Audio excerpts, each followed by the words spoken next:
All right, guys, we are back in business. We have our round 3 feature match. On the left, we have Kyle Wiegel playing his typical Bloomless Titan list, and on the right, we have Tim Scroggs on Elves. If you've watched us for multiple weeks, this is probably not the first time you've seen either of these players on camera, especially Kyle. I feel like we've had Kyle on camera like 4 or 5 times. Yeah, Tim hasn't been on too much, but he has played with us before on here. He's played at least his 3rd time. Yeah, he's on the green-white elves, so that's a little bit not typical of what you see out of the elves deck. You get to play. I think you see that white splash quite a bit for like paths and hate bears in the side. Right. Yeah.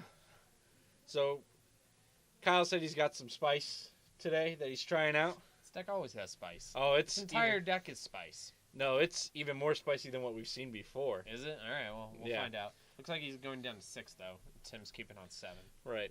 We're trying out this new life counter that Tim showed us on his phone, just to kind of see if that's something we want to move to in the future. Yeah, it shows up pretty well.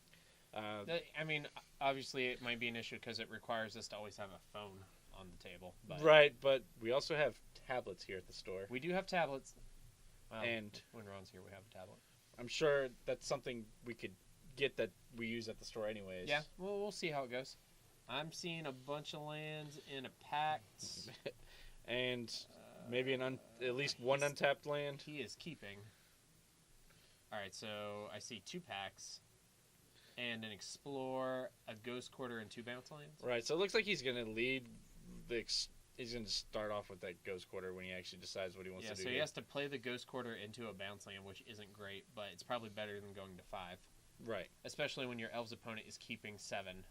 Yeah. It would have been real nice to like have an Amulet there, which I bet that's what Kyle really, really wanted, but... And we're starting off with the Lana War Elf with the bad art.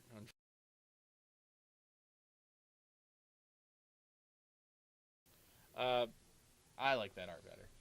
That's Last of the Mohicans, Lane War Elf. I like the original art personally, but it doesn't even look like an elf. It just looks like... What are you talking about? That's an elf. It doesn't look like an elf. It looks like... I don't know what it looks like. Wody, breathing heavy. Okay. Alright, so we have Kyle playing Golgari Rot Farm, bouncing the Ghost Quarter, pass back to Tim. Tim plays Elves Visionary, draws a card, then plays a second Mohican Elf off of his first. Pass back to Kyle. Kyle plays Ancient Stirring, floating a black. And he sees Serum Vision, Gemstones, Mine, Simic Growth Chamber, Forest, and Explore. Probably takes a Simic Growth Chamber here, maybe. He might need an untapped... green source? Yeah, so the Gemstone Mines... Or the Forest, yeah. Okay, just takes the Forest. Yeah, I mean, I think that's fair. Because, like, all of his colored sources are bounce lands right now. Right. So he needs that Forest. So he'll probably play the Forest. That way he can play the Explore out of his hand. Yep. Play the second bounce land. That with the floating black off the Rot Farm. Play the Explore. Draw a card. Play the Growth Chamber. Bounce the Forest. Yeah. And then we're actually Hive Mind into Summoner's Pack's real bad here. Because, well, Tim's got all the... Tim can pay for that. Well, he will be able to. Right. And then he can search for all of it as well. Okay, so... he also gets to tutor. So, Radiant Fountain... Kyle goes up to 22.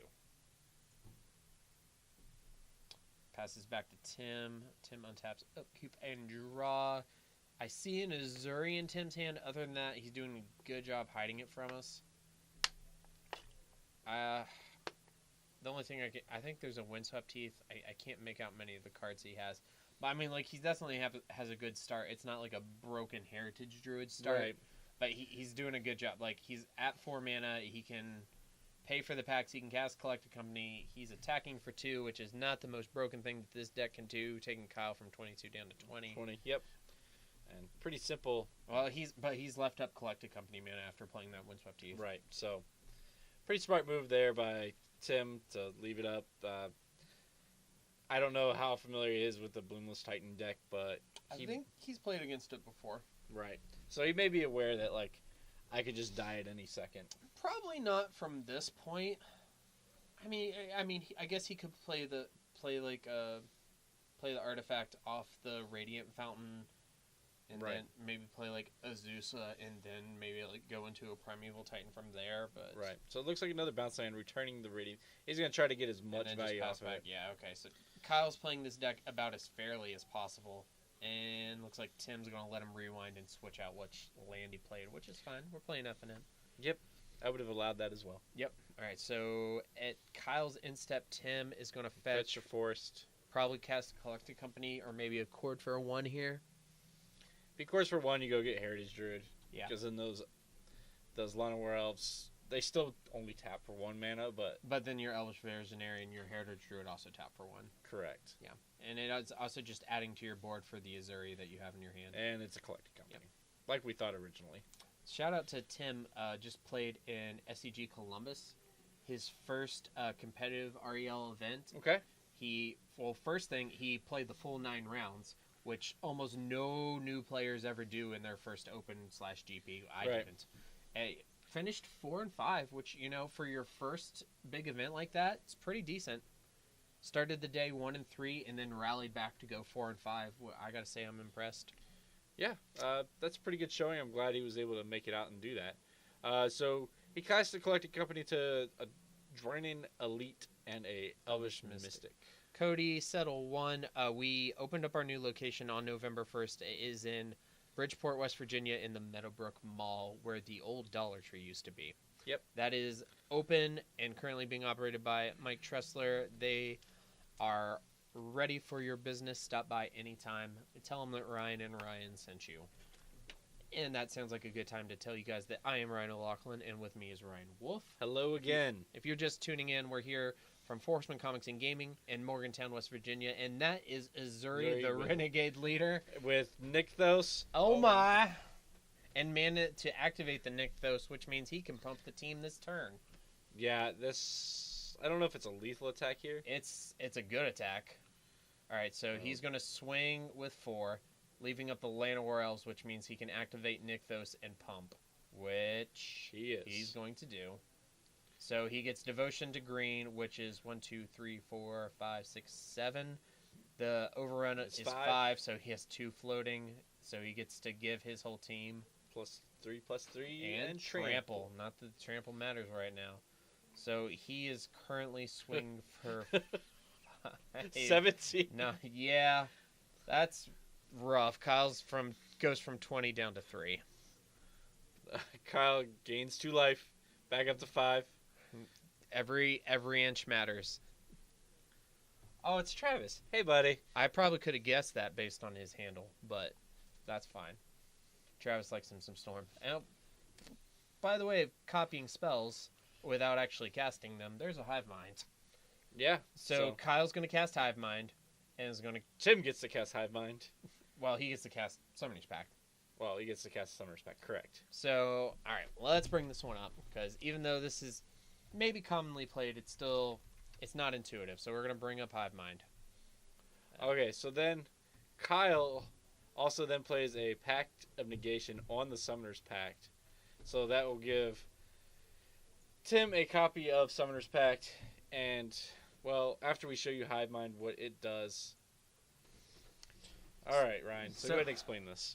So that Hive Mind is an enchantment for 5 and a blue. It says whenever a player casts an instant or a sorcery spell, each other player copies that spell.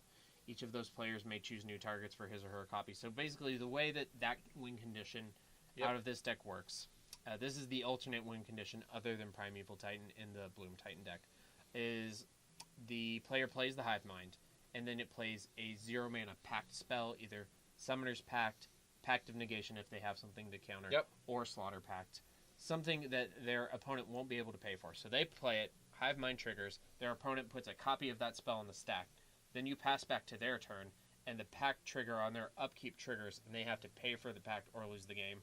Right. So in this case, which would have been ideal, is if you would be able to cast Slaughter Pact, target one of Tim's creatures, pass the turn, and then Tim can't pay for the Slaughter Pact. Exactly. Yeah.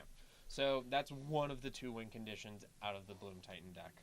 In this case, he used the Pact of Negation to counter his own copy of Summoner's Pact, which then gave Tim a copy of of the pact negation. Yeah, which, it doesn't matter if that resolves or not, because at his upkeep, Tim has to pay for the pact, which involves blue mana, which he did not have a way to generate. Unfortunately, he is not playing this weekend. Yeah. Unfortunately, there's no blue mana in his green-white Elves deck. Not playing Bant Elves this weekend. So we see Kyle Wiegel up a game with a Bloomless Titan over Tim Scroggs on which Elves. Looked like it was just a really strong game for Tim there. Yeah, Tim had him dead. No way around it. He was dead on his next turn. Yeah, so I think if he was able to attack with those 2 extra elves, I mean, it definitely would have made a huge difference. But Travis says that Hivemind's tech should be, when it enters the battlefield, call a judge. You're Travis, you're not wrong. You're really not. You're not wrong right now. Especially if it's a commander game. Let me tell you how that is not fun. I've only had a few, typically the commander players don't call judge, but I've had it happen a handful of times, and more than once there's been a Hivemind on the field. Thank you, Seth Davis. Yeah, thanks Seth Davis for supplying somebody who doesn't even know how to play the card with the card. Especially when you're playing Fireball.deck, and then everybody gets a Fireball for X. Well, that's confusing. Yeah. How does that work? Well, everybody... X is just 0? No, they still get the copy of X on it. So they can pay for X? No, the X is already there. It's already paid. Oh, so it's just whatever the original X was? Exactly. So when you're playing the Fireball.deck, everybody's going to get a Fireball, and they'll probably target you so they don't die from your Fireball. I should put a Hivemind in the Commander Cube. That way you can play it in your Grixis Fireball deck. Yeah, I do like the Grixis Fireball deck a lot. It's a lot of fun. Okay, so from Tim's side, how do you sideboard here? What's going out, what's coming in? You just leave it the same and try and kill him dead as fast as possible? And that was a pretty slow start from Kyle, and Tim still... It was a slow start from Kyle, a decent start from Tim, and Tim still wasn't able to pull it. Looks like they bumped the camera, but I think it's fine. Yeah, it looks like it turned it just a little bit, but that's okay. We can still see everything. I don't know what you bring in as far as Tim's concerned here. There's not a whole lot that you can bring. I don't know. Maybe a Thalia? I don't know if he's playing it tonight, but he has played Aven Mind Sensor. Okay. In the past. I think you definitely bring that in. If you have any relevant Hate Bears or Path to Exiles specifically for the Primeval Titan, all right, you bring those in. Other than that, you probably just keep your deck mainly the same and try to kill as fast as possible and hope your opponent has a really slow start. Right. For Kyle... Kyle looks like he's still deciding. Yeah, because I'm not really sure if... Do you bring in the Grafdigger's Cage here? Because yeah. It doesn't affect you. No, you definitely bring in the Grafdigger's Cage because it shuts down their Court of Callings and their collected companies, and it does nothing to your Summoner's Pact because it puts the creature in your hand. Right, so Tim can also bring in his Reclamation Sages, which I would assume that he has in sideboard. Most Elf decks don't play it in the main. Yeah. So you probably play it out of the sideboard. It hits the Amulet. It hits the Hive Mind. Not the greatest 2 things you want to be hitting, but it could slow down Kyle if you have an early. And also, if Kyle's bringing in something like Grafdigger's Cage, right, it blows it up. I was gonna say if he brings in Torpor Orb, but he won't be playing Torpor Orb because he's playing Primeval Titan. Right, exactly. Yeah. Torpor Orb, also probably one of my favorite prison cards. Oh, I hate that card. Every deck I play has creatures with ETBs. Yeah, it's pretty good. I hate that card. Burn it, it's Brad. No, it's not. That's not how this game works. Yeah, this isn't just Yu-Gi-Oh. ban a card because it makes you mad. That's Yu-Gi-Oh. Yeah. All right, so we have Tim on the play, both players. Let's hope for 7 apiece here. We've had both round 1 and round 2 have basically almost gone to time. We've had a lot of super interactive games, except for that game 2 with Brain and Sean. Right. That game 1, though, was super interactive with them, and we got to see just a lot of, just Brian just come back from what looked like the straight jaws of defeat that he shouldn't have been able to come back from. For those of you who saw round 2's game 1 between Brian Huffman and Sean Carroll, the first thing I did when we came out of the booth is, Brain, I cannot believe you won that game. Yeah. And then we also mentioned to Sean that he has to make sure that he resolves his collected company completely, even though there's the Grafdigger's Cage, and that's putting the top 6 cards onto the bottom of his library. Right. In any order. If you miss round 2, it's probably, and you have nothing else to do, probably not bad to go back into our past broadcasts and watch that one. It's a pretty crazy game. Actually, our round 1 between Daniel and John was really good too. Yes. We had some great games tonight. In this game, I mean, Kyle just snatched a victory from the jaws of defeat. Game 1 was super entertaining as well. So it looks like Kyle's trying to decide. Does he have an amulet?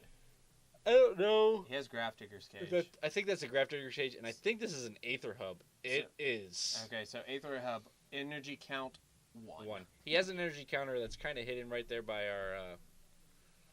We'll keep track of energy for you guys. So this is the spicy thing that Kyle told me about that he's running in his deck. For those of you who don't know what energy does with the Aether... Energy count is 0. It basically, the Aether Hub will act like a Tendo Ice Bridge here.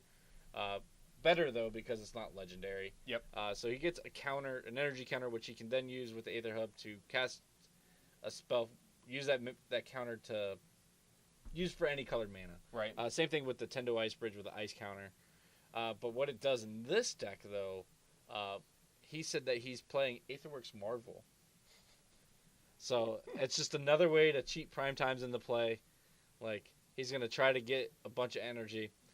I don't know how effective it's going to be, but now that Tim looks like he's on the up, he's getting in there for one. I like it. Also, the energy isn't tied to the specific Aether Hub. Correct. So multiple Aether Hubs met some more energy, and he can bounce and replay to get more energy. Whereas the ice counters on the Tendo Ice Bridge just have to stay on that one land. Exactly. And, which is some of the reasoning that we heard Chris Van Meter explain at the Baltimore Legacy Open for why he was playing Aether Hub in his Jeskai Eldrazi list. Instead of a Tendo Ice Bridge? Yeah. When I first saw Tendo Ice Bridge, or when I first saw Aether Hub, I was immediately reminded of Tendo Ice Bridge. Yeah. Obviously, that's what they kind of used for a basis. And I thought it was just that was kind of a great design there. Oh, yeah. It's immediately sees play in Legacy and in Modern. Right. A little bit less so Modern. You don't see too many decks that are trying to make use of the energy yet. Right. I'm sure there's a deck out there I could see, maybe Eldrazi lists playing that at some point. Right. It's another colorless land. Yeah. Maybe even the Bant Eldrazi list. Maybe you start seeing 4-color Eldrazi lists. Right. So, looks like he's going to... Energy count is 1. Oh, he plays the Grafdigger's Cage. Like we said he may have. Yep. No, he had in his opening. So, he's got the Amulet. He's got the Cage. He's got bounce lands in his hand. Right. So, it shuts off the Cord and companies from Tim. Yep. Outside of that, it doesn't look like Tim has anything in his hand. So, he just has to turn his elves sideways. 4 is not bad. Kyle goes from 19 down to 15. Those creatures are small, but 4 is a significant clock. Maybe not against the Primeval Titan deck. Right, when he's just going to start popping out 6/6s with Trample. Mm-hmm. Tim's graciously showing his hand of two Temple Gardens and a Cord. Yeah, it's not great. So he can want it to Cord before... You can Cord for an Ornithopter here. He can't Cord for an Ornithopter because Grafdigger's Cage. If he was running Ornithopter, and if Grafdigger's Cage wasn't in play, he could Cord for a. Does it say non-land, or does it just say creature? It just says creature. Oh yeah, so you can Cord for a Dryad Arbor. Yeah, that's cool. Which he could be playing, but I believe he is not. Since they had to be the fun police and ban Green Sun Zenith in this format. Green Sun is probably fine. It may come off the ban list at some point. What's not fine? Glimpse of Nature. Glimpse of Nature. That will not be coming off the ban list. All right, so we see Slayer Stronghold into Azusa Lost But Seeking, giving Kyle 2 additional land drops. He plays the Boros Garrison, triggers the Amulet. He gets to untap the Boros Garrison and bounces Aether Hub. Replaying the Aether Hub as his second additional land. Energy counts at 2, I think, right now. No, he went back down to 1, I think, because he played the Explorer earlier. I missed the Explorer. So energy count is 1, passed back to Tim. Right. Tim drew... And he's... Air, I guess. Swings for 4. I don't think that Nettle Sentinel should. Yeah, he's The Nettle Sentinel is tapped. right. So he's just realizing that he can't untap. Azus is a 1/2, right? Yeah, I don't think this is. So he gets to block the Heritage Druid. Yeah, that was not ideal. Okay, so and he'll take. I think 1 Tim is just trying to get in points of damage where he can. He may also just be a little frustrated with the current state of the game. He may not have noticed the power and toughness on Azusa there. I mean, because generally she's not even a creature in this deck. She's just a thing that lets you play more lands. So here comes an Explorer. It's going to draw a card, gets an additional land drop. So now he has 3 land drops this turn. And he has an Ancient Stirrings to cast, which may find him another Amulet. He still has 4 land. He technically, yeah. So he's letting us know. I asked him to use a die to try to tell us how many land drops he still has. So he has his initial land drop, 1 for the Explorer, 2 for Azusa. Correct. Yeah. So thank you, Kyle. Land count drop up is 4. Land drop count. And well, energy count is 1. There's Ugin. Energy count is back down to 0 because he used that for the Ancient Stirrings. You are right. All right, so there's Ugin, the Spirit Dragon, who we've seen Kyle play before. So plays Simic Growth Chamber. That's his first one. Triggers the Amulet. He floats it. Second one. He's going to do it again. Third one. So he has 6 floating currently. Yep. And that's what he's telling him. All right, so now he has 8 mana floating, and then he. Is that one more than he should have had? No, I think he's trying to decide if he wanted to play that one instead of. Okay. But he'll have 8, and then he'll have 9 floating from the Garrison and the Stronghold. Plays Ugin the Spirit Dragon. Correct. And he can -1? He can just. Well, actually, he could. Yeah, he's just going to -1 here. I think that's correct because he gets to kill both creatures. But this is like the only time you get to play Ugin against Elves and can actually consider plussing him. Right. Because you probably just kill the Nettle Sentinel there. You kill the Nettle Sentinel, and then the Elvish Mystic is like, meh. Yeah. So, Tim drew another Heritage Druid. If I was Tim, I'd probably scoop it up. Ugin's probably game over. Right. I mean, within green-white, I don't think he has any kind of answer to it. He'd probably have to have a Black Splash for, like, Maelstrom Pulse or something. Right.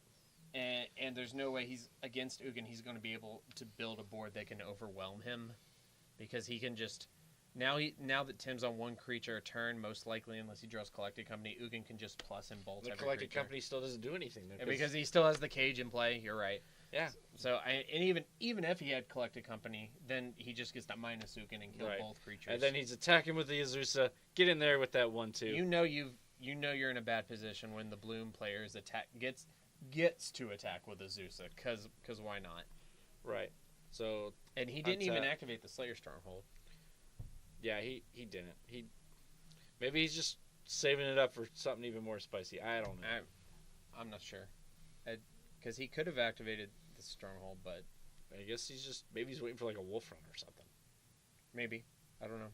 It seems like missed damage, but yeah, I think he just realized that he should have. Yeah, it seems that way based on his body language there. Here comes something else. Dwayne Elite. Okay, so there's 2 creatures. Now he gets 1. No, yeah, because he doesn't have an elf in play. You're right. Dwayne Elite reads that he gets a 1/1 elf warrior if he controls another elf. And now he's gonna read Slayer Stronghold. He'd be like, "Yo, Kyle, why didn't you do this?" Yeah, it's cool. So Ugin's gonna shoot the Dwayne Elite. Yep. Clear the way for the Azusa. All right, no, this is probably just game. This might be game here. Or if not this turn, then definitely next turn. And let Tim has drawn a path or something. Primeval Titan will go get 2 more lands. They'll untap. He'll probably go get the Sunhome. Fortress of the Legion. Yeah, Fortress of the Legion. And then I don't know what other land you get here. Probably just another bounce land. Or you just get an untapped land. It doesn't really matter. Or you might get a Teleria West to set up another Primeval Titan if you wanted to for some reason. Right. Okay, so there's Selesnya Sanctuary, the green-white bounce land. All right, so now we're going to activate Slayer Stronghold on the Primeval Titan, giving it +2/+0 Vigilance and Haste. Yep. And he's going to bounce back the Boros Garrison from the Selesnya Sanctuary bounce trigger. Maybe? Yeah, so that way he'll have another instance of red and white mana to activate the Sunhome. I'm really glad we have a local player who has stuck with this deck and we still get to see it sometimes. Yeah. So he's showing So he's gonna bounce it off the Sanctuary bounce trigger, and he's. I showing think they're that, trying to figure out how many land drops he still has. This is why we said use the die. That might be Kyle. the case. Yeah, the die is a great idea. And then, okay, so he's gonna bounce the stronghold. Yep. Okay, it doesn't look like he has any energy counters. I can't really tell. No, I think he's out of energy. Although he's still moving pretty well for a guy who's out of energy. It looks like that's an Atarka in his hand. Oh no, it's a Vesuva. It's a Vesuva. Okay. He does play Atarka though. He does play Atarka, which is also Yeah, good in this matchup. Yeah, really good against the elf deck. Basically, 7 mana. Is that what it costs? 7. It's 5 red green. 5 red green. Wipe your board. Yeah. That seems good. Yep, it sure does. Okay, so Vesuva, it looks like it's copying the Boros Garrison. Alright. Okay. Untap Gruul Turf. Alright, so now it looks like we're going to activate the Sunhome. Yeah, because he's already activated Slayer or Stronghold targeting the Unless Titan. he's going to target the Azusa with the Slayer Stronghold. He might. Okay, No, he's just going to target the Titan again to pump it, give it another +2/+0. Okay, so he untapped the Gruul Turf. That way he had another red source, and he has the white source from the... Now he can activate Sunhome to give it double strike. Yeah. Okay, so that's going to attack for... Declare attackers, trigger, and Tim's just going to scoop it up. He's Kyle Wiegel. Look, I've got this Court of Calling. Kyle Wiegel 2-0 with Bloomless Titan over Tim Scroggs on Elves. We've seen this matchup before, and it seems like it is in Kyle's favor. Like, Elves definitely has the ability to have a fast kill and get underneath this combo, but if he doesn't, then it's really kind of a lopsided matchup. Yeah, I agree. I think Tim has to have the perfect fast hand here. Yeah. And since he didn't have that in either game. He had a decent one in game 2. Or in game 1. In game 1. In game 1 he did. I think he not being able to attack with those other 2 elves, like, that really hurt him. Even if he'd just been able to attack with one more elf, but he still would have died, I guess, that next turn anyways. It's really hard to say what would have been better there. And also, Tim, like, post-board has a very limited amount of ways to interact with that combo. He has Path to Exiles. And then maybe a hate bear like Aven Mind Sensor. Maybe. Or maybe he has Aethersworn Canonist or something like that. Right. So like the Aethersworn Canonist is still only marginally good. Yeah. And even then, if you have those cards, there's an argument to not bring them in just so you can be on the fast kill plan as much as possible. It seems really hard for Elves. Yeah, I'd have to agree there. There's not really anything that I could think of that out of the Elf sideboard that you would want to bring in. Like, the Aven Mind Sensor, maybe, like you said. Paths, I think. And even Path doesn't even feel right. Because, they only have 8 creatures? Well, I mean, like... I know that... I think Path is your only, like, guaranteed way to interact with Primeval Titan. Right. But... And it's only 1 mana. It still feels wrong. I'd still rather keep Elves in my deck over the Path. I think you either board in Path or nothing. Right. Maybe Mind Sensor. Unless you have some more Elves in your sideboard. Like the Rex Sages. Like Rex Sage. Yeah, because Rex Sage is an elf who contributes to your plan, but also disrupts Kyle. But it's 3 mana. I don't know. We need like Julian Knapp. Like does he even play Modern Elves? I don't think so. Probably not. We need who's the Modern Elves guy? Who's the Liam Lonergan? Yeah. Hey, Liam Lonergan, if you're watching, which I know you're probably not, you need to send a Facebook message to Forestman Comics and Gaming or comment in the chat. Tell us, what's your board plan against Bloomless Titan? Please. Like, we're curious. We're at a loss. All right, so what's the time on the clock here? About 20 minutes. Okay, let's pop downstairs real quick, see if we can get All right, we'll see what we can find. We'll be right back, guys. Thank you for tuning in. We'll either be back with the next round or with another match for you. See you guys soon.